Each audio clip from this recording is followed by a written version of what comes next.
Hello, this is Malban again, and again I would like to talk about Vide Vectrex Integrated Development Environment.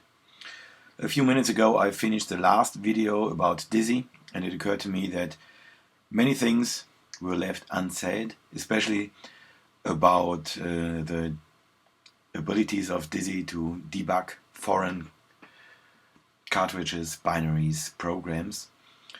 So I would like to continue here. And for that I will open a known program, at least for me known, that is Berserk Arena. This is a program I disassembled before and I debugged, and I already started it, so we have something to start from and I know a little bit about. To do that I will open Vectrex and load Berserk Arena, which comes with Vide, and it is located under cartridges, other, Berserk Arena. After loading you can start it and dissi pops up. I'll press pause right now because I want to set a breakpoint right at the start location. This is quite easily identified by start, pressing space enters the breakpoint. So I'll unpause again and wait till Vectrex reaches the start location of the program, which will be any moment. There it is. Our Reggie window shows it. So Alex Herbert, who programmed Berserk Arena, was a very clever programmer. He did something funny at the start of Berserk Arena, because he actually initialized all registers using a pull from stack. For that he actually loaded the U register with the memory location, and from that memory location all other registers are pulled, so that the complete setup is done with just one instruction. He loaded all register values to the memory location 4780E, and we can expect that location. We just do one step forward, and the U register is loaded with a location. We can double click and we will see this location over here has all data in it. This is A, B, direct page register.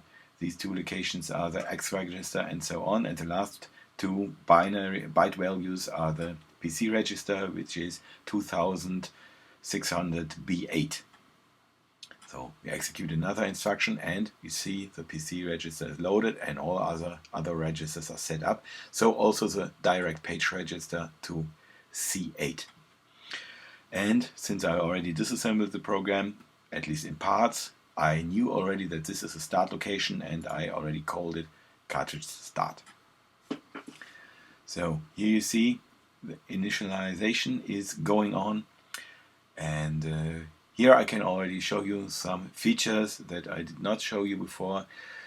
For variables, I open the variables, and you see the next two, store register A and store register B locations, store data to the RAM at direct page address C8 plus the registers which are taken as memory locations. Here you see 0D is this RAM location over here.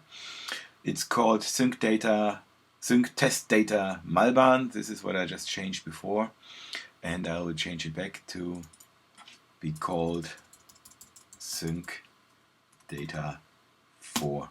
And you see when I press return, you will see that this location over here and actually any other location in the disassembly will be set in accordance to the U variable name. So you can change all variables within vari, and the complete disassembly will reflect these changes. At the beginning of a disassembly, many locations will be called underscore and the memory location, and once you get into an unknown program, the knowledge will grow and you will probably name these memory locations to something meaningful. You can also set commentaries to your RAM locations. If you want, you can double click and edit the comments. Comments can also be included to any other row you see in the debugger. You just double click the location and enter some comment. If you want to do multi-line comments, you can separate multiple lines using a colon. So a second line comment can also be done. Once return is pressed and you move the mouse over the location, you can see in the tooltip that indeed 2-line comments are done. You can also change labels within dissi, not only variables. So you can double click the variable location, as we've seen before. The label clicked is also displayed in the actual code, highlighted. So if I change this to, I don't know, loop end _1, because I don't know if I have done any other loop end yet, and it's generally a bad idea to name two locations the same, though you should always be careful not to have the same names.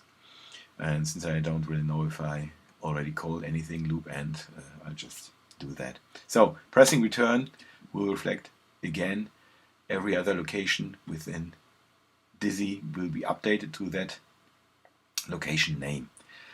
For variables, for labels, it is also possible to have more than one label per line, so you can also separate them by colon. Although, I don't know, second label 2. Although doing these labels on your own is not really meaningful, because in the disassembly always the first label will be taken.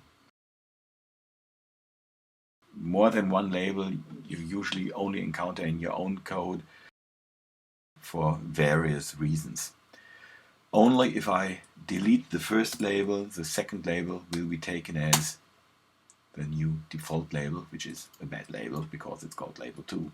So loop end. If you delete all labels, I can show you up to, then the default _ memory location label will be built again and be placed into the source code. So here you see another thing which I already showed you, but it's more important with foreign code. Once you know what the direct page register for any location is, it is very good to set the direct page location.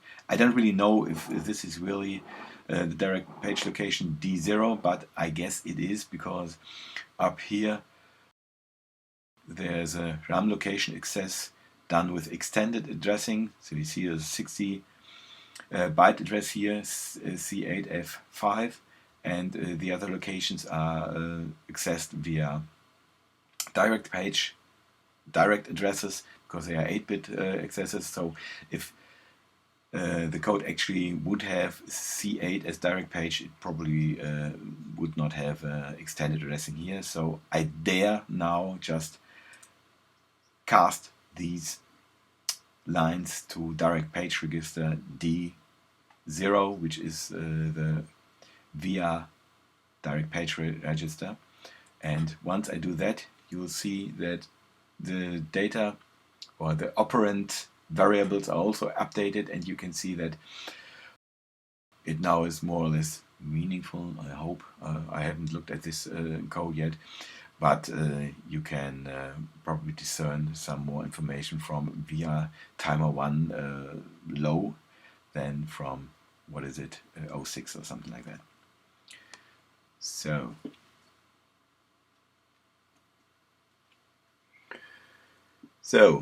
these were the comments. Let's actually start the game and look what we else can do. So Berserk Arena is running now.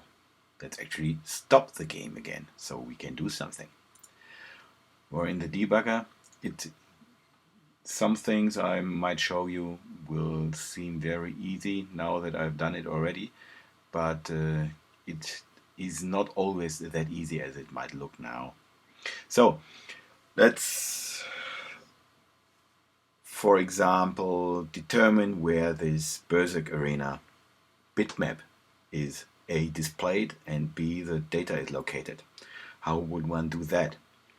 For example, we can use Finfi, the Vectrex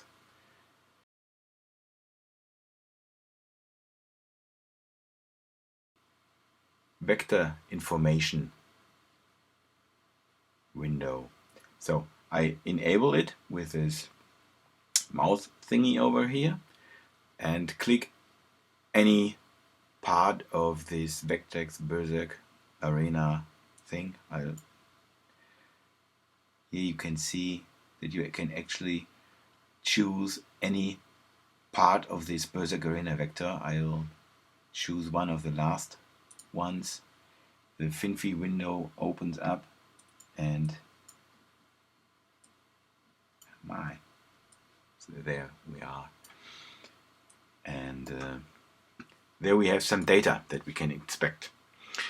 The PC register, as told you before, is the place where this vector actually came alive. So there probably is some sort of shift reg in the vicinity of this. Already it is there. Here you see a shift reg. The direct page register is not set, so we do not see it. Let's set it at first. Oops, this can happen. Code and direct page register.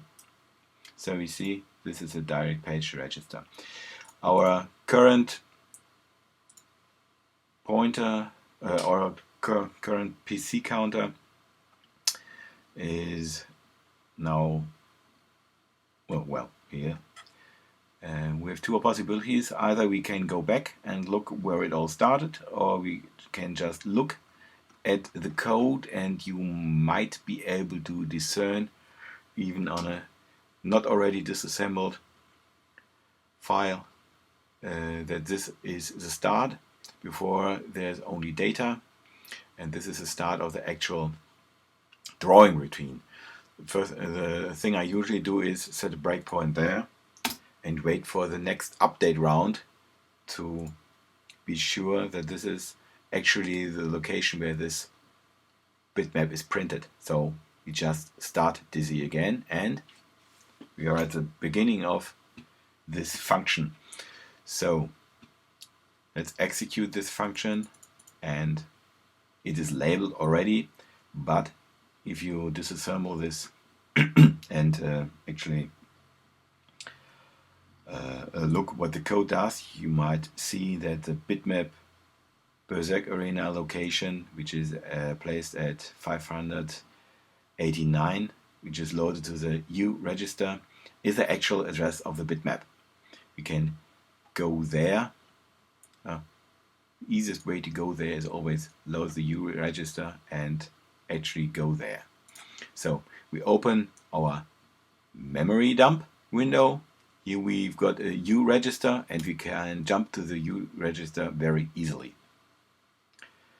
So we also jump to the U register in our dissi, so we can inspect the code. Well, I already disassembled it, so we can really see it here. Otherwise, you usually have to look for how many bytes this bitmap really is and how many rows you have, and then you have to cast it to these many. But this is already all done here to show you the bitmap in the dump window. I selected do a raster active, and I think it was 12, wasn't it? Yes, it was 12. Here you can see Vectrex Arena. This is the actual bitmap. So we can execute, go on executing, and well, thus we discovered where the Berserk Arena is actually printed. So we can step out of this function and look if we find something interesting there. We go out, so we have here the actual routine call to the print Vectrex Berserk arena. And the next thing you see here is print string. I already commented it. Okay, let's try something new that I did not do, so you might actually see something that can be done, and I hope I don't embarrass myself now. I think there's somewhere actually, this is what I was looking for. There I did comment only the entry and exit locations to these subroutines. I think the data coming next to these routines is related to the PSG sound chip, and I have not documented it, even though it looks like it. I think these routines are responsible for writing directly to the PSG registers with data coming after these routines. I don't know what they actually contain. My feeling is that they contain some kind of YM data-like structures, and we are going to examine them. So set a breakpoint to this routine, write YM rect list, and are we already there, or did I not? 2.7. No, we are not there. We didn't start. So now we are there. This routine seems to be called every main loop round. So I already put a variable here, ym main status. So this might be relevant. Let's load it. It's 0, and if it's not 0, if it's 0, then we go out of this function, and if it's not 0, we do something. So let's wait for this to be non-zero. Okay, now the program is running to show that we can enable updates. So we start a game and we disable FinFi. We start a game, a solo game, pressing 1.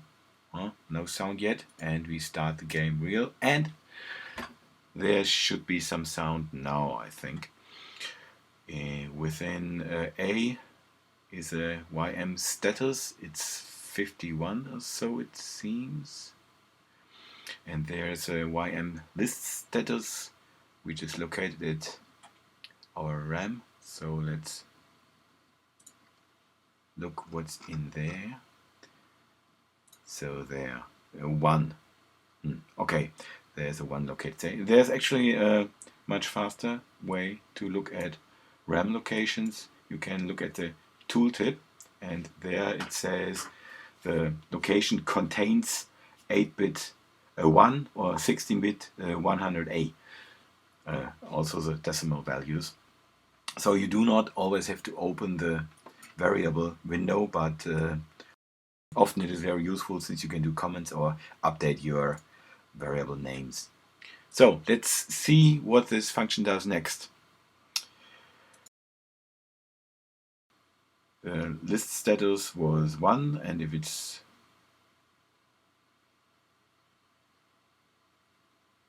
anyway, we come here. We set up our direct page register to D0, which I already have over here. And we load our U with the YM pointer. The YM pointer is contained within that RAM location, and it points to A39. A39, let's go there. A39 is part of this huge data structure. So let's split that up, ungroup, and this is A39. Let's call it something. Let's call it, I don't know, game start sound or something like that. Which it might or might not be. If it's not, then we can change it later on anyway. So And now we must look what's happening next with that location.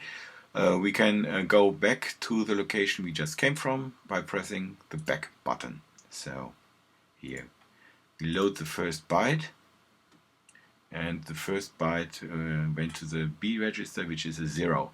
If it's plus, write next PSG. So 0 is not minus, therefore it is plus. Then we write our next PSG register. I think this first byte probably always contains really the register. There are no negative registers, so this actually makes sense, the view of the data structure. Let's get a little more space for our comment section, so we can actually comment something here. In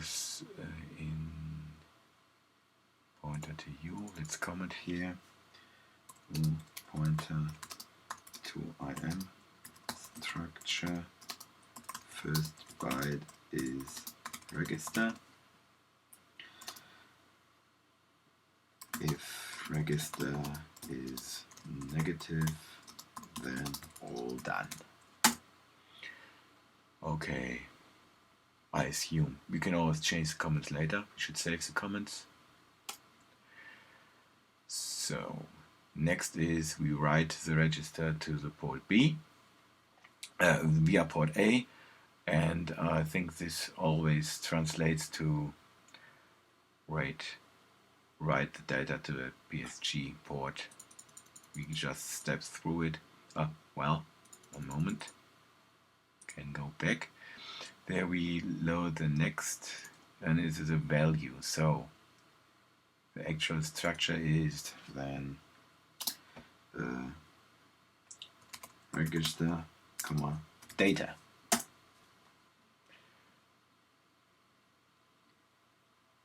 Yeah.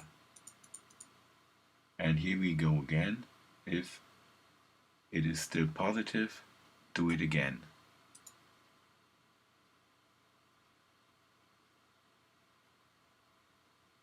What's our next value? 1, register 1. Okay, I think we'll set a breakpoint here, and we look how many registers are really written to. First we had a 0, now 1, 2, 3, 8, 9, 7, FF. Now we're done. So actually these were the registers, if I am correct, for channel 1.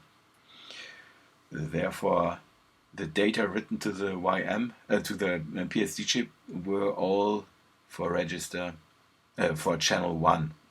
The sound that's being played is only channel 1 for this. Might be nice to remember. So we can also ungroup our data here, and let's group our data into pairs of 2 and comment here register and data, and this actually is end of yn output,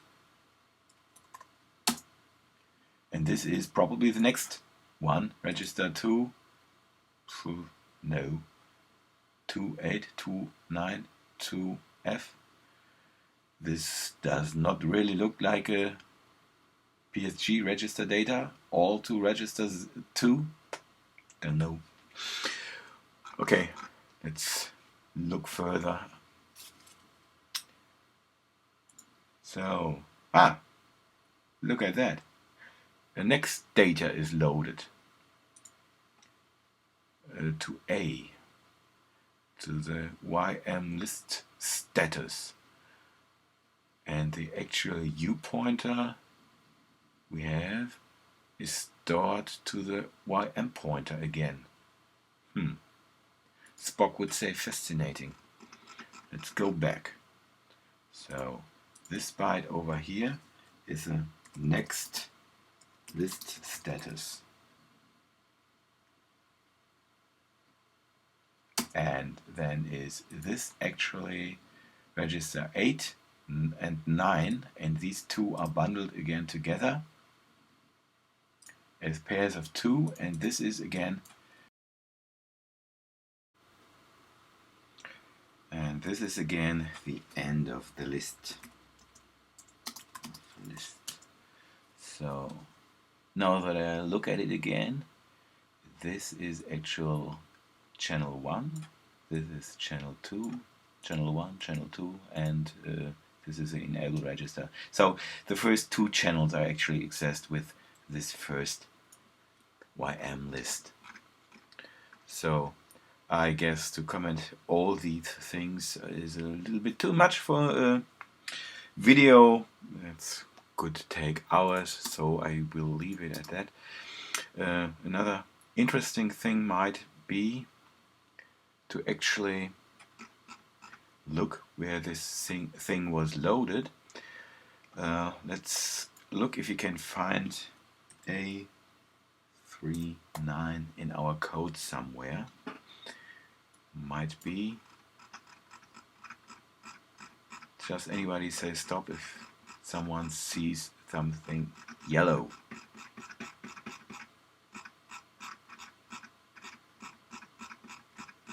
Well, doesn't look very good. Would have been nice.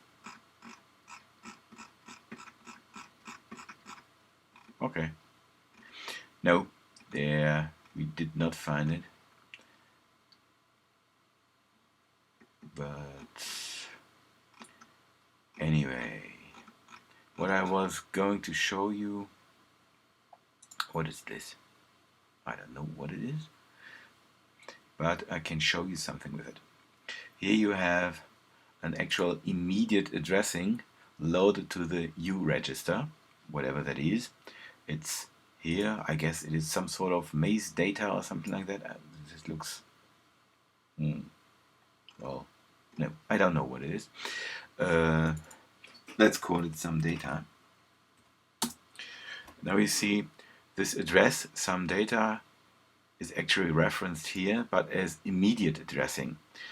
dissi has some problems to discern immediate addressings to actual addressings of locations in the cartridge. So you must help dissi if you want to do that.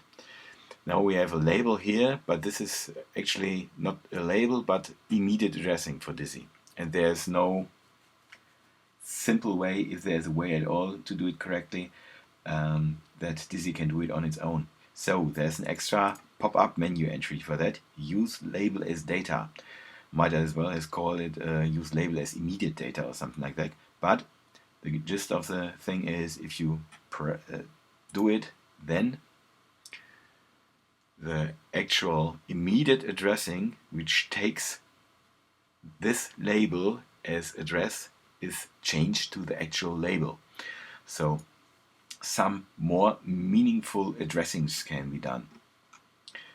This was another thing I wanted to show you.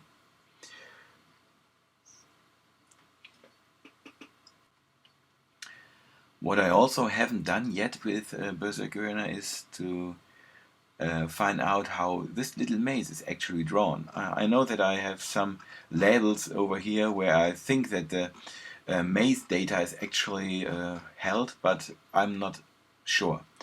Let's try this again. So I do this Finfi thing again and just grab one of these. Oh, I enlarge it again. Just one step. Oh, these are really small vectors. These are byte locations or bit locations. Okay, anyway, just take any one of them and let's see what Finfi has to say about it. It's actually displayed here again near a shift register entry. As you see, I have not commented any of these sections. So we can try again what I showed you before. We do another breakpoint here, so if the next one is displayed. Oh, we just started the game. Was the sound we actually did before. Okay, so what I would like to do is restart the cartridge. There are two options to restart the cartridge. Just do it the normal way. Here, stop and start there. Or you can actually do a hard reset here. Both of these normally clear the breakpoints. I do not want to clear my breakpoints because I just said it. So we can do something that I call a soft reset. Then the cartridge is not reloaded and the breakpoints are also not resetted. So soft reset I do. And when actually this maze is displayed again, it will be halted here, I hope.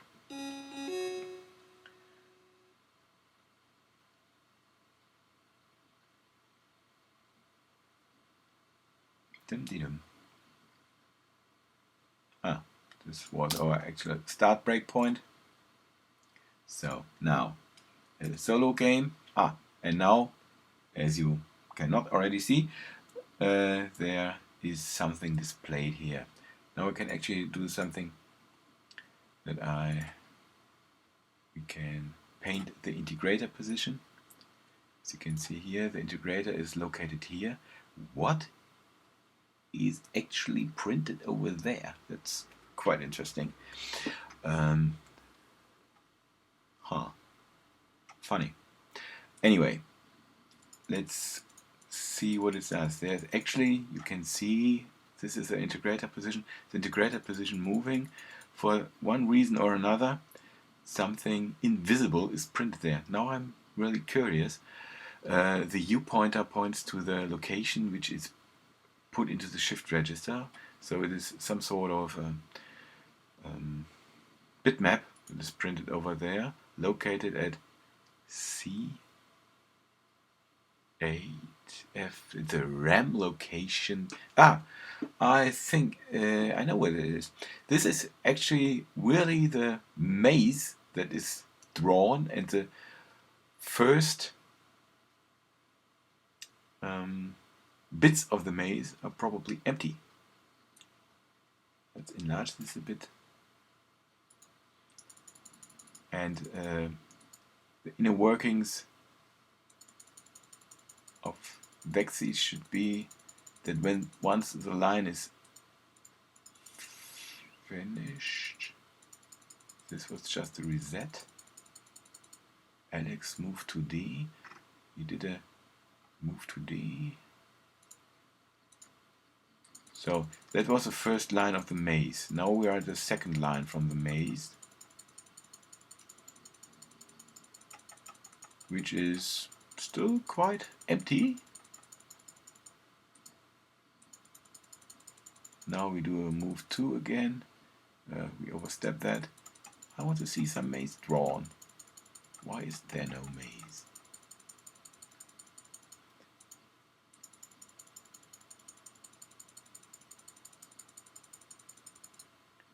Okay, deck counter. What's in this counter here anyway? It contains 29 BNE, as long as it's not 0. So let's do a breakpoint over there and look.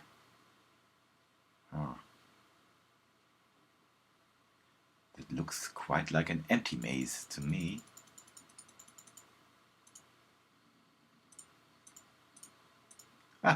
Look at that.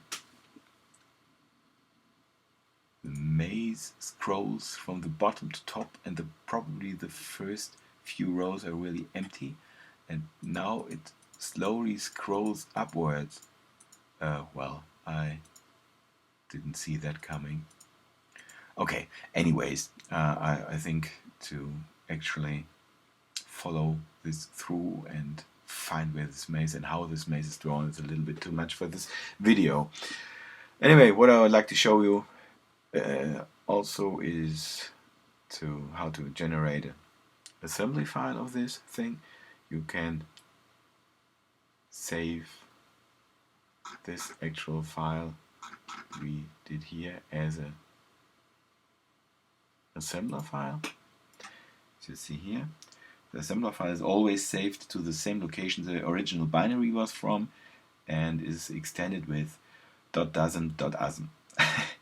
So we can load that to Vide and actually look at it in the editor. New, oh no, not just load a file, come on.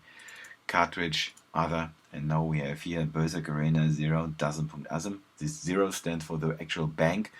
The Berserk Arena only has one bank, it's bank 0, so no other files were generated. And here it is. It does not have any include files because it is, yeah, well, that's the way you just generated. All the things that are usually in the include file are in the heading of it. So here are all the addresses that are available.